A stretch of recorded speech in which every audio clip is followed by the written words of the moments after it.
when we had to fight a dangerous terrorist organization that was fully neutralized in May 2009. During our bilateral discussions earlier this evening, the Prime Minister Imran Khan and I agreed to work closely towards enhancing our bilateral cooperation in the economic sector and a number of other areas including trade, investments, science, technology, defense and education.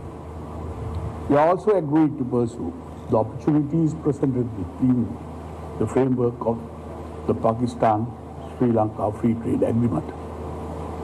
Our talks also focused on important regional and international issues as well as the impact of the coronavirus pandemic. We further agreed to work towards increasing activities in the tourism and aviation sectors. Sri Lanka is grateful to Pakistan for agreeing to open the pilgrimage corridors for Sri Lanka to visit ancient Buddhist heritage sites in Pakistan. And the important decision we made is to restart parliamentary interaction through the Pakistan-Sri Lanka Parliamentary Friendship Groups. Sri Lanka believes that political stability and regional peace will be the key to achieve sustainable development, economic growth and prosperity in South Asia. I admire Prime Minister Khan for his efforts in alleviating poverty and social economic disparity, which play an important part of our development agenda. We continue to work together to fight terrorism, religious fundamentalism and extremism. In our talks, we agreed to continue with the common mechanism to curb illegal drug trafficking, arms smuggling and other illegal activities by sharing information through the relevant agencies. We are also thankful to Pakistan for the partnership in the field of sports and assistance to enhance sports training facilities in the country. Tomorrow, the Prime Minister Imran Khan will preside over a business and investment forum, which is a strong multi-sector business delegation from Pakistan through direct interactions with the Sri Lankan counterparts. We expect to see a considerable increase in investments and business activities between our two countries. While thanking the Prime Minister Imran Khan and the delegation for undertaking this official visit to Sri Lanka, I am deeply grateful to you and for honoring Sri Lanka with your visit here. Thank you very much. Mr. Prime Minister, let me just again thank you for inviting me and my delegation to Sri Lanka and extending your hospitality to us. I want to thank you. As you quite rightly said, I'm not a stranger to Sri Lanka. I came first time when I was just out of university, and when you were starting your political career, I was starting my cricketing career. And I have very fond memories since then of Sri Lanka. And I want to say that we watched Sri Lankan cricket team develop from a non-test playing status to eventually a team that went on to win the World Cup, and World Cup winning in Pakistan. So me and the cricketers who saw the evolution of the Sri Lankan cricket team, we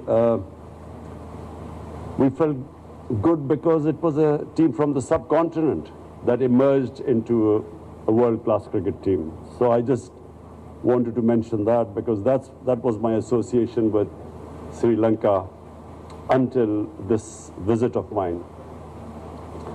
This visit is to strengthen our bilateral relationship.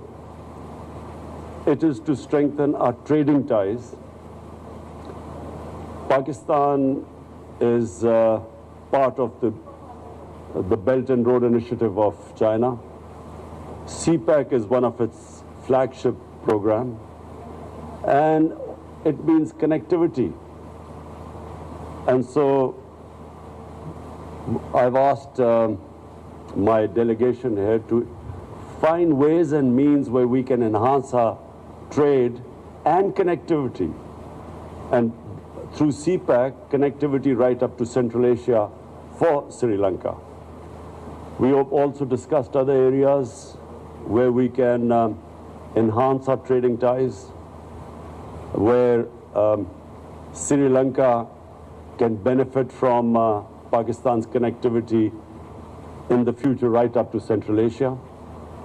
And our trading ties will also mean that the two countries will get together, will come closer together. We shared a common problem of terrorism. Pakistan suffered 10 years of the worst kind of terrorism where we lost 70,000 people. And we know that Sri Lanka for 30 years combated terrorism. And I'm pleased to say that Pakistan played its part in helping Sri Lanka to resolve this problem, which was impeding your development and your growth. And a country which relies on tourism can never progress if there is terrorism. Can't have investment if there is terrorism, because that's what happened to Pakistan. In those 10 years, tourism dried up and hardly any investment came into Pakistan because of the threat of terrorism. So we share that common problem, and now we have faced another problem, which is the coronavirus. I know Sri Lanka has suffered like all those countries which depend upon tourism.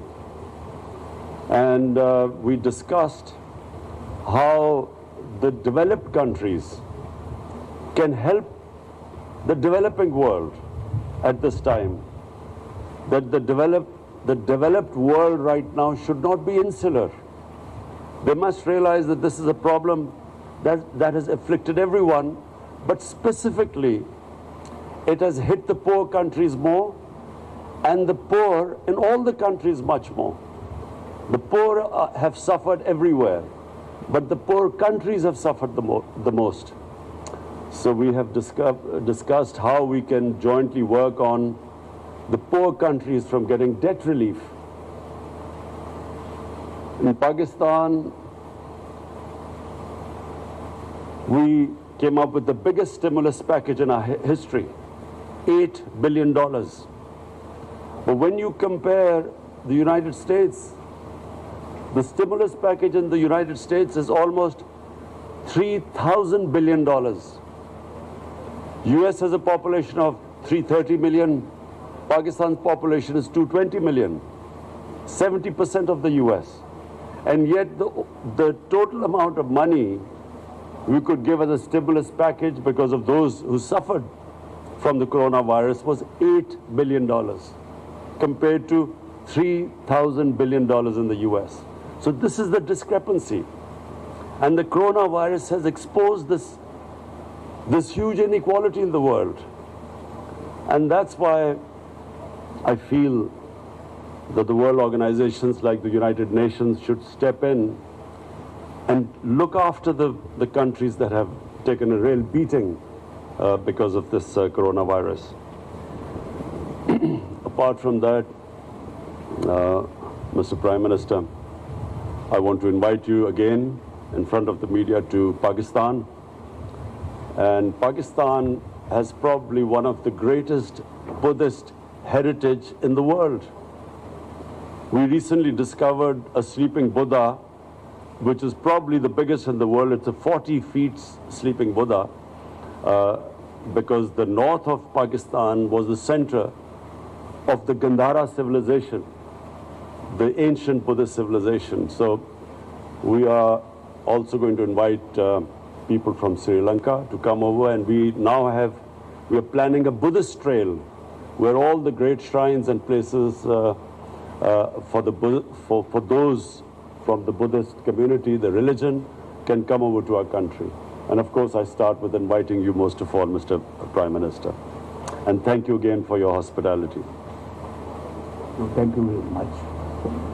And thank you very much for